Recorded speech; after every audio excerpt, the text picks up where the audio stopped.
Hello guys, welcome to my channel. आज हम suit की स्टिचिंग करेंगे। ये चेतना का सूट है। सबसे पहले मैंने स्लीपर जोड़ लगा लिए हैं। 2 जोड़ हमने कट किए थे। कल मैंने इसकी कटिंग की वीडियो डाली थी, उसमें मैंने बताया था कि स्लीव के एक साइड पर जोड़ लगाया है। सभी स्लीव पर लगता है क्या लगभग, क्योंकि कपड़ा चौड़ाई में कम हो जाता है। लंबाई में तो पूरा होता है, चौड़ाई में कम होता है। और आगे जोड़ लगाने के बाद हम नीचे से कच्चा भी साथ में ही फोल्ड कर लेंगे और स्लीव का काम थोड़ा लगभग सा ख़त्म हो जाएगा। फिर बाद में सूट को देखते हैं। और सूट ये हमारा प्लेट्स वाला है। प्लेट डालने के बाद नीचे बैठकर मैं इसके ऊपर फिटिंग भी लगाऊंगी एक बार। और बहुत अच्छा सुंदर कलर है। कॉटन का सूट है। आजकल गर्मियों का सीज़न चल रहा है तो कॉटन के सूट ही आ रहे हैं। और ये प्लेट के निशान मैंने लगाने कल बताए थे। हमने 2 ही प्लेट लगाए थे, आगे 2 पीछे। ज़्यादा प्लेट की ज़रूरत नहीं होती। जिसकी बस्ट हैवी होती है उसके लिए हम सारे प्लेट डालते हैं। उनके लिए आगे की तरफ 6 होते हैं और पीछे की तरफ 2 ही होते हैं। पिछले ज़माने में ये जो हम एक एक प्लेट डाल रहे हैं, इसके साथ एक और डलता था और 2-2 प्लेट डालते थे। जैसे सेंटर में 4 प्लेट होते थे और साइड पर भी, तो बहुत ज़्यादा प्लेट डालते थे पहले तो। वैसे तो बोलते हैं कि मॉडर्न नहीं थे लोग तब, तो फिर इतने सारे प्लेट डालकर फिटिंग क्यों बनाते थे। और एक बटन मैं उतार रही हूँ क्योंकि नेक लगना है, इसलिए इसके ऊपर सेंटर में बटन लगे हुए थे, मैंने एक निकाल दिया है। ज़्यादा ऊपर लगा हुआ था वहाँ पर हमारा नेक आएगा और वो मैंने निकाल दिया है। अब मैं नेक ढूंढने जा रही हूँ और नेक लेकर उसको हम वेस्ट कपड़े के ऊपर अटैच करेंगे।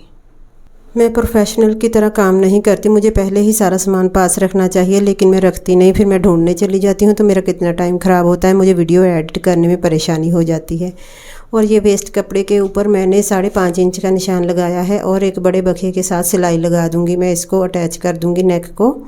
और फिर बाद में आधा इंच का कपड़ा छोड़कर कट कर देना है और इसे ऊपर को फोल्ड करके नेक बन जाएगा। मैंने ऊपर से थोड़ा कट कर लिया है नेक को। ज़्यादा डीप नहीं करना, ज़्यादा डीप नहीं पहनती हो। और कई लोग तो बोल कर जाते हैं कि काफ़ी डीप बनाना, हमारा नीचे को घिरा के रखना नेक। और इसका तो छोटा ही बनाना था, ज़्यादा बड़ा नहीं बनाया मैंने। 6.5 इंच लिया है लगभग। और पीछे का इसका 5.5 इंच नेक था, ज़्यादा बड़े नहीं थे दोनों। और नेक को सेंटर में फोल्ड करके एक छोटा सा कट लगा लिया है और चौक के साथ सेंटर में निशान लगा लिया है। सूट के ऊपर निशान की ज़रूरत नहीं क्योंकि बॉर्डर बना हुआ है। उसी हिसाब से मैं सेंटर पर रखकर बड़े बखिए के साथ एक सिलाई लगा दूंगी। फिर किनारे किनारे पर छोटे बखिए के साथ सिलाई लगानी है हमें। अब मैंने चेक कर लिया है अच्छे से, ताकि के सेंटर में ही अटैच हुआ है, क्योंकि बाद में फिर परेशानी हो जाएगी, टेढ़ा मेढ़ा नेक ना हो जाए। इसलिए एक बार चेक कर ही लेना चाहिए थोड़ा टाइम निकाल कर। और साइड पर मैंने छोटे बखिए के साथ सिलाई लगाकर इसे अब कट कर देना है। सेंटर में एक बार अटैच करके ना आप चेक कर लिया करें। मुझे भी मैडम ने बताया था जहाँ से मैंने सीखा था।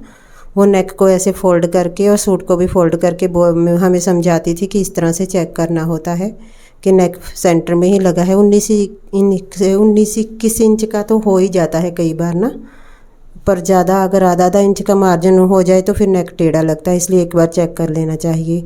और अब मैं उरे पट्टी कट कर रही हूँ, पीछे के गले पर लगाएंगे हमने। आगे का तो बन गया है, प्लेट भी सभी मैंने डाल लिए थे। और अब हम नेक बनाने के बाद नीचे कपड़ा बिछाकर मैं फिटिंग लगा लूँगी इसकी।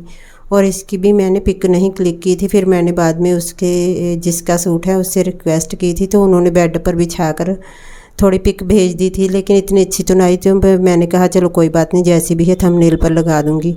वैसे भी अगर मैं डाउनलोड करके इतनी अच्छी पिक लगाई थी तभी कौन सा मेरे व्यूज़ आ गए, आए तो है नहीं। इसलिए वैसे मैं ना ऐसा करती नहीं, चीटिंग क्यों करनी, जैसा सिला है वैसा ही लगाती हूँ मैं। तो उस दिन मैंने ये 2 सूट की पिक लगाई, क्लिक ही नहीं की। गर्मी की वजह से ना काफ़ी दिमाग सा ना इधर उधर भटकता रहता। रोटी बनाने बैठो तो रोटी बना बना कर पसीने छूट जाते हैं, तो फिर कोई काम नहीं पता लगता। मेरे को रोटियां भी ज़्यादा बनानी पड़ती हैं क्योंकि मैंने कितने सारे डॉग रखे हैं और उनके लिए मैंने बनानी होती है। लोग तो अपनी 2 रोटी बनाकर ही थक जाते हैं, मुझे तो सभी जानवर के लिए बनानी होती है। तो मेरे वीडियो तभी भी नहीं कोई देखता। शॉर्ट वीडियो देख लिया करो यार प्लीज़। यहाँ पर तो फिर थोड़े बहुत व्यूज़ आते थे, शॉर्ट तो बिल्कुल नहीं आते, पहले बहुत ज़्यादा आ जाते थे। और बातों बातों में हमारा नेक अटैच हो गया। अब हम नीचे बिछाकर इसकी फिटिंग लगाएंगे। और कपड़े को मैंने नीचे बिछा लिया है। कलर बहुत अच्छा आ रहा है सूट का, ग्रीन कलर। और कपड़ा भी बहुत सॉफ्ट था ये। और मैं इसके सेंटर में बॉर्डर है ना जो, वहाँ से लेकर ही प्लेट के निशान लगाए। फिटिंग का भी ऐसे ही लगाऊंगी। 9.25 का लगाया है मैंने। 39 इंच थी इनकी बस्ट और 33 इंच कमर थी और फिर 39 इंच हिप थी। और यहाँ से 9.25 का लगाया है और कमर हमारी है 33 इंच, 8.25 इंच का लगाना है। और नीचे को मैंने 7.5 लगा कमर था और यहाँ से मैं 8.25 इंच दोनों तरफ से ले रही हूँ। कमर हमारी थी 33 इंच और उसका आधा हो गया 16.5 इंच और 8.25 इंच लिया है। और यहाँ पर मुझे चाहिए 39 इंच का आधा हो गया 19.5 इंच। 19.5 इंच से जो फालतू होगा वो हम दोनों साइड से निकाल देंगे आधा आधा। और इंची टेप से ही हमेशा निशान लगाने होते हैं फिटिंग के, तभी हमारे सूट की फ़िटिंग अच्छी आती है। अपने आप चौक से नहीं लगाने होते। और प्लेट से वैसे भी बहुत अच्छी फ़िटिंग आ जाती है। ये लड़की कभी भी मेरे पास रिजेक्शन लेकर नहीं आई, बहुत अच्छा कस्टमर है मेरा और ये कभी रिजेक्शन नहीं लेकर आती। कई तो जानबूझकर ही ना ऊपर को बाजू उठाकर बोलती हैं ये देखो जहाँ से कपड़ा फूल रहा है, बिल्कुल उनको अंदर पैक करके सिलाई लगा दें। ये ब्रोनी देखो कैसे लेटा रहता है, हमेशा ऐसे ही लेटता है। इसको गर्मी लगती है, लगता है इस तरह सोने से गर्मी नहीं लगती इसको, और मेरे पास ही लेटा रहता है। कभी चीकू लेट जाती है, कभी ब्रोनी लेट जाता है। और ये हम फिटिंग के निशान लगा लिए थे, अब मैं फ़िटिंग लगानी शुरू कर रही हूँ। और छोटे बखिए के साथ फ़िटिंग लगानी है, बहुत ज़्यादा छोटा बखिया भी नहीं करना, अगर रिजेक्शन आ जाए तो उधेड़ना बहुत मुश्किल हो जाता है।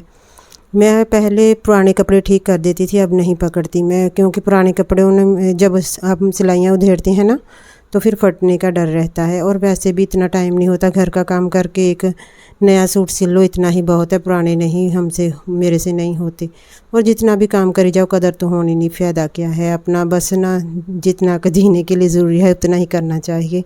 ऐसे ही मुसीबतें पाल रखी हैं हम लोगों ने, बनना तो कुछ है नहीं, जो भगवान ने देना है वही देना है।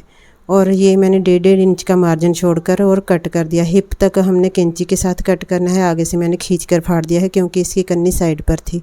अगर कन्नी नीचे हो तो फिर ऐसे नहीं फाड़ते क्योंकि फिर कपड़ा ख़राब हो जाता है। अब फिटिंग की सिलाई से मोढे की सिलाई तक नाप लिया है और 9 इंच आया था शायद मेरा।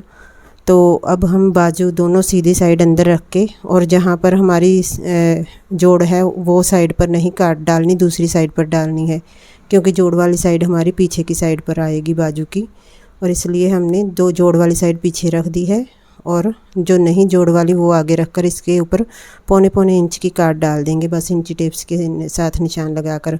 और ये ऊंचा नीचा है जो मैंने वो सेट कर लिया है। और 9 इंच का यही था तो मैंने 2 ऊपर को पल्ले पकड़कर ऐसे हल्की सी काट डाल दी है।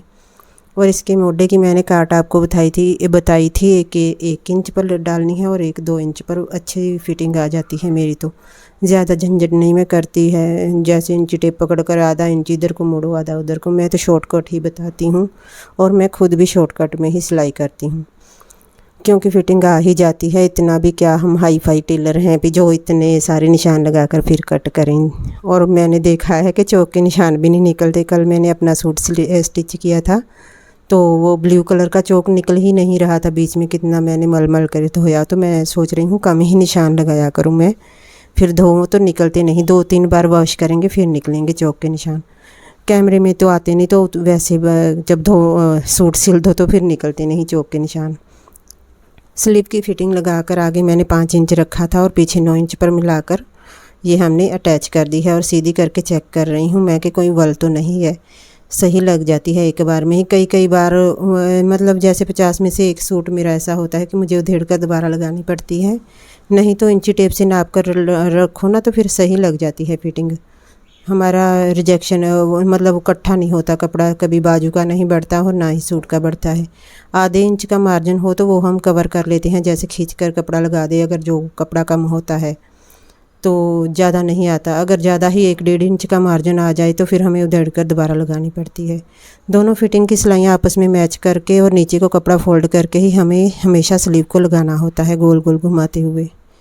और ये हमारी दूसरी स्लीव भी अटैच हो गई और सूट लगभग तैयार हो गया। बस हमने नीचे का फट्टा मोड़ना है और टिच बटन के लिए पट्टी लगानी है। सबसे पहले मैं टिच बटन के लिए ही पट्टी लगाऊंगी और ये साइड पे से कपड़ा निकला था वहाँ से ही ब्रीक सी बना लूँगी मैं, ज़्यादा मोटी भी क्या करनी है चौड़ी। और नाले की तरह 2-3 बार फोल्ड करके हमें ऊपर सिलाई लगा देनी है और इसे सेंटर में से कट करके 2 पट्टियाँ बना लेनी है। वहाँ पर कंधे पर जॉइंट करने के लिए यहाँ पर टिच बटन लगेंगे। इससे भी बहुत फ़ायदा हो जाता है, जैसे हमारा नेक नीचे को गिरता हो ना तो फिर हम इस पट्टी में से ब्रा डाल दें तो फिर बिल्कुल नहीं नीचे गिरता है। कई लोगों के मैंने देखा है फिर लगा भी दो तब भी नहीं यूज़ करती है, तो फिर आकर बोलेंगे नेक गिरता है। मैं बोलती हूँ ये हमने मेहनत के साथ लगाई है, इसको यूज़ करो तो नेक नहीं गिरेगा। और नीचे का फट्टा मैं अंदाजे से ही हमेशा मैं फ़ोल्ड करती हूँ, मैंने कोई कट वट नहीं लगाया क्योंकि मुझे शुरू से ही आदत है बड़े बड़े टेलर तो वहाँ यहाँ पर भी कट लगाते हैं। ये स्टोन लगे हुए थे वो मैं साथ साथ निकाल रही हूँ। और ऐसे फ़ोल्ड करके एक बार चेक कर लेना है कि दोनों हमारे बराबर हैं कि नहीं। चाक अगर ऊंचा नीचा हो तो फिर उधेड़ कर थोड़ा सेट कर लेना होता है। और पीछे की तरफ निशान लगा लेंगे चौक के साथ हम, तो पीछे का फट्टा भी हमारा फोल्ड हो जाएगा। वीडियो पता नहीं कोई एंड तक देखता है कि नहीं। वैसे मैं चाक फोल्ड करने की भी मैं डाल देती हूँ, नहीं डालनी चाहिए ना, वीडियो लंबी हो जाती है। तो कोई बताएगा भी नहीं कि डालनी चाहिए कि नहीं, मैं तो पूरे सूट की डाल देती हूँ। तो मैंने कहा चाक फोल्ड की भी बताना चाहिए ना साथ में ही। और अब साइड वाले चाक भी मैं फ़ोल्ड कर लूँगी। ये सभी बड़े बखिए के साथ जो मर्जी धागा आए वही अटैच कर देना है, क्योंकि ये सिलाइयाँ उधड़ने वाली हैं और बाद में हमें तरपाई के बाद इसे उधेड़ना ही होता है। कई सिल्क का थ्रेड भी यूज़ करते हैं इसके लिए, बहुत जल्दी उधड़ जाता है वो कपड़ा धागा। एक साइड पर फिरकी जो होती है वो उन्होंने सिल्क का धागा भरा होता है तो जल्दी निकल जाता है। तो मैंने कौन सा खुद उधेड़ना होता है, तरपाई वाले ने उधेड़ना होता है। मैं तो जो धागा आए वही लगा देती हूँ। अगर वीडियो पसंद आई हो तो लाइक शेयर सब्सक्राइब कर देना, क्योंकि ये फेवरेट डायलॉग है, सभी बोलते हैं। Thanks for watching.